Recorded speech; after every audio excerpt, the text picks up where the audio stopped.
तो hello everyone, आज के इस वीडियो में मैं आपको बताने जा रहा हूँ कौन कौन से वो ऑप्शंस हैं एनआईटी में अगर आप एमटेक करना चाहते हो जो आपको कम स्कोर आने के बाद भी एडमिशन्स दे सकते हैं। तो यस, ये वीडियो उन सारे बच्चों के लिए है जिनका स्कोर गेट एग्जामिनेशन में 400 से नीचे है और उनको नहीं पता कि उनके पास कौन कौन से ऑप्शंस अवेलेबल हैं एनआईटी के। तो ये वीडियो स्पेसिफिकली सिर्फ और सिर्फ डेडिकेटेड है एनआईटी स्कोर के लिए अगर आपका गेट में मार्क्स कम है तो। देखो, ये आप खुद से भी चेक कर सकते हो। मैं आपको यहाँ पे बता दूंगा कि कैसे आप हर एक एनआईटी का हर एक ब्रांच का कट ऑफ चेक कर सकते हो, लेकिन उसमें एग्जैक्टली देखना क्या है वो आपको मैं इस वीडियो में बताऊंगा और कुछ एग्जांपल्स भी लूंगा जिसमें हम समझेंगे कि कैसे आप पता कर सकते हैं किसी भी पर्टिकुलर एक एनआईटी में अगर आपको मास्टर्स करना है तो आपका गेट स्कोर लास्ट जो भी राउंड रहा होगा यानी कि लास्ट ईयर का जो कट ऑफ रहा होगा वो कैसे देखा जा सकता है। ठीक है, बड़ा सिंपल है। इसके लिए आप एक काम कर सकते हैं कि आप डायरेक्टली जो है गूगल पे जाइए, सीसीएमटी लिखिए और एक सब लिंक आपको आ जाएगा जो कि होगा opening score and closing score. इस तरह से आपको नजर आ जाएगा एक ओपनिंग एंड क्लोजिंग स्कोर का पूरा एक पेज आएगा।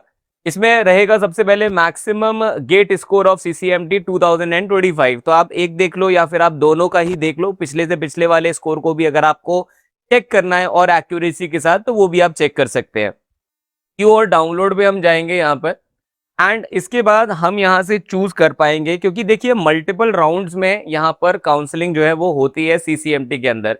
आईआईटीज में आपको भले ही अलग अलग आईआईटी का फॉर्म भरना पड़ता है और सीओएपी के माध्यम से आप चूज कर सकते हैं कि आप कौन से आईआईटी में जाना चाहते हैं, लेकिन सीसीएमटी में इसका ठीक उल्टा, ठीक विपरीत होता है। इसके अंदर आपको अलग अलग फॉर्म भरने की जरूरत नहीं पड़ती है। आप सीसीएमटी पोर्टल पर अपने आप को रजिस्टर करते हैं और उसी के अंदर अपना फेवरेट जो भी आपकी एनआईटी है प्रेफरेंस उसको चूज करते हैं और साथ ही साथ आप चूज करते हैं कि आपको कौन सी ब्रांच जो है वो चाहिए। सीसीएमटी के जरिए ही मैंने भी 2018 के अंदर जो अपनी फेवरेट ब्रांच थी और जो भी मेरा फेवरेट एनआईटी था वो अक्वायर किया था। ऑल्दो मैंने आईआईटी को चूज किया था, लेकिन यहाँ पर मुझे सेकंड ऑप्शन मिला था। जब मैंने उसको फ्लोट कर दिया तो उसके बाद मुझे मेरी पहली चॉइस मिली जो कि थी एमएनआईटी जयपुर में ट्रांसपोर्टेशन इंजीनियरिंग, लेकिन क्योंकि वो मेरी पहली चॉइस थी तो वहां पर जाकर के वो फ्रीज हो गया था, तो मैं अगले राउंड में नहीं गया था। तो यहाँ पे बात करते हैं, यहाँ पर आपको दिया जाएगा काउंसलिंग 2025 का हमने चूज किया है तो इसलिए ये आ रहा है। राउंड नंबर आपको चूज करना है बेटा। आपको अगर चेक करना है तो आपके लिए मैं बताता हूँ सबसे फेवरेबल राउंड जो है इसमें आपको चेक करनी है कट ऑफ, वो रहती है राउंड 3। आप राउंड 3 में देख सकते हैं, आपको ये भी पता चलेगा कोई पर्टिकुलर ब्रांच में सीट बची थी राउंड 3 में। मैं आपको दिखा देता हूँ, यहाँ पे मल्टीपल राउंड्स होते हैं, राउंड 1, राउंड 2, राउंड 3 होते हैं। उसके बाद एक स्पेशल राउंड और स्पेशल राउंड 2 भी होता है एंड लास्ट में एक स्पॉट राउंड भी होगा जो बिल्कुल लास्ट में रहता है। जो भी सीटें बच जाती हैं उनको भरने के लिए एनआईटी इस पर्टिकुलर राउंड को भी करवाता है। अब यहाँ पे हम चलते हैं, जैसे राउंड 3 चूज कर लेते हैं एंड राउंड 3 के बाद क्यों ना चलिए सबसे पहले हम कोई भी एक पर्टिकुलर एक एनआईटी ले लेते हैं। लेट्स से इलाहाबाद को ले लेते हैं, एमएनआईटी जयपुर जो है उसको हम कंसिडर कर लेते हैं, एमएनआईटी जयपुर। और एमएनआईटी जयपुर के अंदर हम लोग एक काम करते हैं, एक कोई पर्टिकुलर कैटेगरी को ना चूज करते हुए, प्रोग्राम को ना चूज करते हुए, हम यहाँ पे सारे जो भी ब्रांचेस हैं उनमें एक बार गो थ्रू करेंगे ताकि आपको एक आइडिया लग जाए कि अलग अलग ब्रांचेस के अंदर कौन कौन से जो आपकी स्कोर है उसमें आप एलिजिबल है। जैसे यहाँ पे अगर मैं बात करूँ सूरत काल के लिए हमने यहाँ पे देखा है, राइट।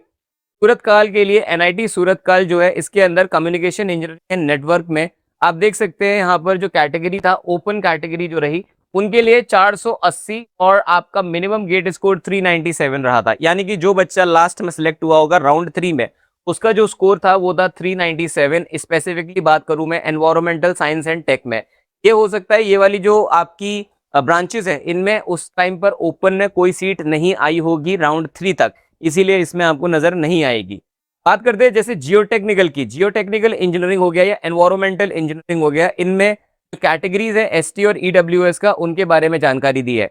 एक काम कर सकते हैं हम यहाँ पर, आप यहाँ पर जाकर के कैटेगरीज को भी चूज कर सकते हैं। जैसे अब मैंने यहाँ पे ओपन कैटेगरी को चूज किया है, जैसे यहाँ पे हम ओपन कैटेगरी को चूज करते हैं हमारे पास उसी के हिसाब से सारा जो डेटा है वो आना स्टार्ट हो जाएगा अगर वहां पे वो अवेलेबल होगा तो। ठीक है, इंस्टीट्यूट को भी आप चूज कर सकते हैं, जैसे हम यहाँ पे सूरत कल को ही चूज कर लेते हैं और इसी के अंदर कैटेगरी ओपन है प्रोग्राम में एक काम करते हैं, अलग अलग आपको प्रोग्राम्स हैं, हम सारे के सारे एक बार चेक करने के लिए देख लेते हैं। तो बड़ा इसके अंदर आपको जैसे मैंने दिखाया है, यहाँ पे ओपन कैटेगरीज को चेक करोगे अगर आप, यहाँ से शायद आप फिल्टर भी कर पाएंगे।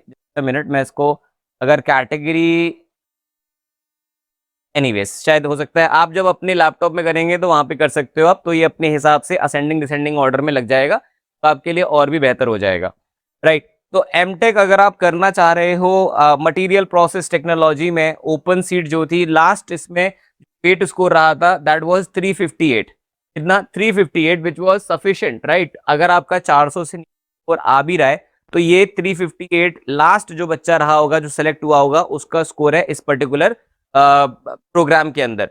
नेक्स्ट आपके पास है वीएलएसआई डिजाइन या स्ट्रक्चरल इंजीनियरिंग की बात करूं, वीएलएसआई डिजाइन सूरत काल के अंदर आप देख सकते हैं 698 पे गया था, तो आप इसको तो ऑब्वियसली अपनी पहली चॉइस नहीं रख सकते, क्योंकि आपको पता है कि ये तो आपको एनीवेज नहीं मिलना। बहुत ही स्ट्रैटेजिक तरीके से हमें काउंसलिंग के दौरान ये देखना होता है कि किसको हम प्रेफरेंस में रखेंगे और किसको हम सेकंड प्रेफरेंस और किसको थर्ड प्रेफरेंस पे। प्रैक्टिकल होना चाहिए वो सब चीजें, और उस प्रैक्टिकलिटी के लिए डेटा जरूरी है, और वो डेटा आप इस तरह से चेक कर सकते हैं वेबसाइट पे जाकर के। इसी में ही अगर हम आगे बढ़े, बड़ा ही लैगी वेबसाइट है इनका, बट जो भी है यही है। इसी में और हमारे पास जो ऑप्शंस अवेलेबल है हम चेक कर सकते हैं। ओपन में मैंने आपको बताया मटेरियल प्रोसेस टेक हो गया, राइट। एक बार हम क्या करते हैं, वापस ओपन करते हैं टू चेक। जाता है सर, कभी कभी क्या है कि वेबसाइट आजकल एक्टिव है, मतलब बहुत सारे स्टूडेंट्स हैं, चेक करते रहते हैं कि भाई क्या चल रहा है क्या नहीं चल रहा है, अपडेट आया कि नहीं आया, कोई अपडेट उसको लेकर के, तो वहां पर हमें इसी तरह का लैग देखना मिल सकता है, कोई बड़ी चीज नहीं है, ठीक है सर। तो यहाँ पे इस प्रकार से आप चेक कर पाओगे कि आपका मैक्सिमम स्कोर या मिनिमम स्कोर किसी एक एनआईटी में कितना गया था लास्ट ईयर, यानी कि 2025 में। इवन आप 2025 क्या 2024 का भी देख सकते हो, और उसके आगे और भी जो जगह है उनमें देख सकते हो। बाकी स्ट्रक्चरल इंजीनियर्स, ठीक है, और हम देख सकते हैं। अब यहाँ पे बात हो रही है अगर कंप्यूटर इंजीनियरिंग की, अब इसको करने दो, अभी अपने हिसाब से कर रहा है, ऑल राइट। तो अभी हमने देखा कि कैसे यहाँ पे फिल्टर लग गया था, मैं इसको लेकर के दोबारा से चलता हूँ। हम यहाँ पर आ गए, राइट। जस्ट अ मिनट, थोड़ा सा लैग है, मुझे लगता है मेरे एंड से ही है, बेचारे सीसीएमटी को मैंने वैसे ही बदनाम कर दिया। जस्ट अ मिनट, इसको थोड़ा सा हम लोड होने देते हैं, एंड उसके बाद हम आपको दिखाएंगे सारी की सारी ब्रांचेस जिसमें आपको मिल सकती है सारी की सारी अपनी पसंदीदा जो भी आपकी चॉइसेस है, ठीक है। ये आ चुकी है मेरे पास। अब यहाँ पर हम इन कैटेगरीज को डेफिनेटली फिल्टर आउट कर सकते हैं, तो आई थिंक हो जाएगा कुछ ही देर में, अब जब होगा तब होगा, देख लेते हैं। बाकी सूरत काल आ गया सर। इसके बाद एनआईटी पटना जो है, इसके अंदर एनवायरमेंटल इंजीनियरिंग में 337 स्कोर जिसका भी आया था लास्ट में, उनको जो है इस पर्टिकुलर ब्रांच में एडमिशन मिल गया था। ये हम बात कर रहे हैं जियोटेक का ओपन कैटेगरी में 359 पर, और इंफॉर्मेशन टेक्नोलॉजी में 565 पर। अगर आपको चेक करना है किसी और पर्टिकुलर उसमें भी जाकर के, तो हम राउंड जो है इसमें सेलेक्ट कर सकते हैं, और उसी पर्टिकुलर राउंड को हम जाकर के देख सकते हैं, ठीक है।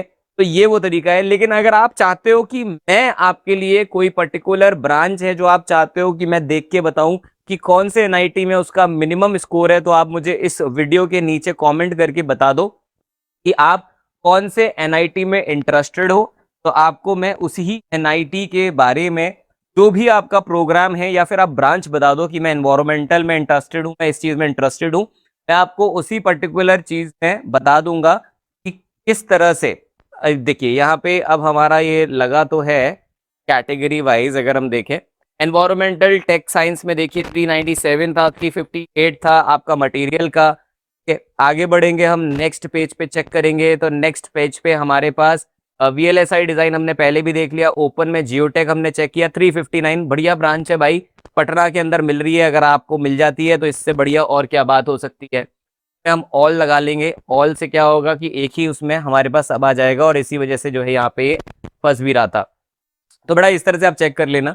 बाकी आपको जो भी पर्टिकुलर ब्रांच के बारे में जानना हो कि ये ब्रांच कौन से उसमें मैं रख सकता हूँ, तो आप मुझे नीचे इस पे कमेंट भी कर सकते हो वीडियो के, या फिर आप एक काम कर सकते हो, जोशित सर ऑफिशियल मेरा जो टेलीग्राम ग्रुप है JOSHIT सर ऑफिशियल करके, उसमें आप मुझे बता सकते हो ये पर्टिकुलर ब्रांच है, या फिर आप अगर चाहते हो कि मैं आपको पर्सनली हेल्प करूं आपके फिल करने में, जो भी आपकी चॉइसेस हैं, जो आपकी फेवरेट चॉइसेस है, और उनको सेलेक्ट करने में कि पहले किसको रखें दूसरा किसको रखें, तो उसके लिए भी आप मुझसे कनेक्ट कर सकते हैं। मैं आपको पर्सनली हेल्प भी कर दूंगा, उसमें कोई भी प्रॉब्लम वाली बात नहीं है। इवन अच्छी ही बात है, अगर आपको मैं हेल्प कर पाऊंगा तो ये मेरे लिए एक बढ़िया चीज है। ठीक है, तो ये आप मुझे बता सकते हैं वीडियो में नीचे कमेंट करके कि आपको और किस पर्टिकुलर ब्रांच के बारे में जानना है, या फिर कौन सी पर्टिकुलर एनआईटी के बारे में जानना है, कि मिनिमम स्कोर कितना रहा था लास्ट 2 साल का या 3 साल का। अगर आप जानना चाहते हो नीचे वीडियो में आप मुझे बताना, मैं आपको वहीं पर उसका जवाब भी दे दूंगा। थैंक यू सो मच, मिलता हूं मैं आपसे अब अगले वीडियो में, और तब तक के लिए ध्यान रखें अपना, अपने परिवार का। Bye bye.